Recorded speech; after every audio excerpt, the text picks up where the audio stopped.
एक बार फिर नाविक हाजिर है एक नए चैप्टर के साथ, नए अध्याय के साथ। इस वाला चैप्टर है मुराद। बात बनास घाट की है। मोहन रोज की तरह श्रद्धालुओं को घाट पर उनकी मनोकामना की पूर्ति के लिए पूजा पाठ करवा रहा था। पर आज उसके मन में आज अजीब सी बेचैनी हो रही थी। फिर वो सोचता है लगातार पूजा पाठ करवाने के बाद और कब पैसे मिले पर उसे आज बेचैनी महसूस हो रही थी।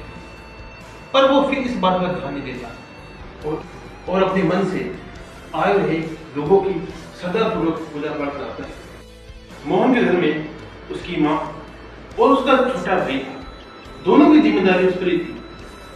शाम को मोहन बनारस घाट पर अकेले बैठा हुआ और सोच रहा था कैसे वो अपने घर के लिए इतने पैसे जुटाएगा। परेशान मोहन आज सुबह जल्दी उठ जाता है और मन की शांति के लिए सुबह 4 बजे के आसपास घाट के नजदीक बैठ जाता है और ईश्वर को अपनी मुरादों की फाइल देना शुरू कर देता है। कुछ समय के बाद मोहन ईश्वर को मुरादों की फाइल देना बंद कर देता है और गुस्से से चुपचाप बैठ जाता है। तभी अचानक उसे शाम घाट पर मोहन को हल्की गाय की आवाज सुनाई देती है।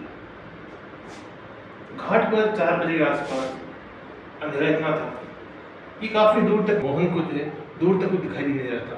इसलिए मोहन अपनी मुरादों की फाइलों को छोड़कर उठता है और घाट पे इधर उधर टहलना शुरू कर देता है कि आखिर गाय की आवाज़ कहाँ से आ रही थी हल्की आवाज़। तभी उसको नदी के अंदर गाय के बछड़ा डूबता दिख देता है। मोहन इधर उधर देखता है कि सहायता के लिए किसी को पुकारे, पर सुबह के 4 बजे के आसपास मोहन कोई दिखाई नहीं देता और मोहन जल्दबाजी में बछड़े के डूबने का डर नदी में कूदने के बाद मोहन अपनी पूरी कोशिश करता है बछड़े को घाट के पास पहुंचाने के लिए, जिससे वो सीढ़ी पर चढ़ जाए और उसकी जान बच जाए।